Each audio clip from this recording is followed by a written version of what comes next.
'Twas the night before Christmas, when all through the house not a creature was stirring, not even a mouse. The stockings were hung by the chimney with care, in hope that St. Nicholas soon would be there. The children were nestled all snug in their beds, while visions of sugar plums danced in their heads.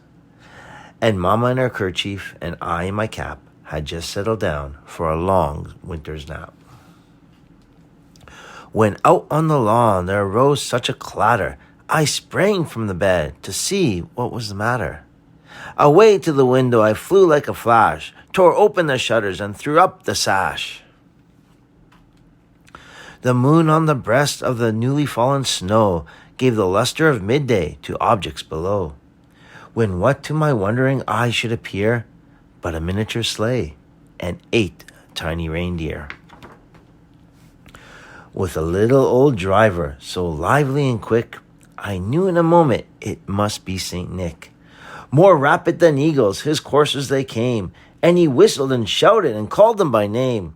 Now Dasher, now Dancer, now Prancer and Vixen, on Comet, on Cupid, on Donner, on Blitzen. To the top of the porch, to the top of the wall, now dash away, dash away, dash away all.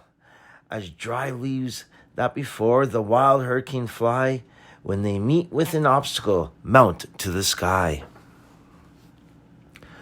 So up to the housetop the coursers they flew, with a sleigh full of toys, and St. Nicholas too. And then in a twinkling I heard on the roof the prancing and pawing of each little hoof.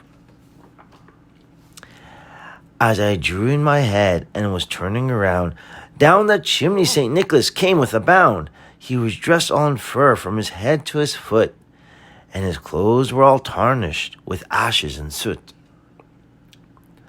A bundle of toys he had flung on his back, and he looked like a peddler just opening his pack. His eyes, how they twinkled, his dimples, how merry. His cheeks were like roses, his nose like a cherry. His droll little mouth was drawn up like a bow, and his beard on his chin was white as the snow. The stump of a pipe he held in his teeth, and the smoke it encircled his head like a wreath. He had a broad face and a little round belly that shook when he laughed like a bowl full of jelly. He was chubby and plump, a right jolly old elf, and I laughed when I saw him, in spite of myself. A wink of his eye and a twist of his head soon gave me to know I had nothing to dread. He spoke not a word and went straight to his work and filled all the stockings, then turned with a jerk. And laying his finger aside of his nose and giving a nod, up the chimney he rose. He sprang to his sleigh, to his team gave a whistle, and away they flew like the down of a thistle. But I heard him exclaim, as they drove out of sight, "Merry Christmas to all, and to all a good night."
He sprang to his sleigh, to his team gave a whistle, and away they flew like the down of a thistle.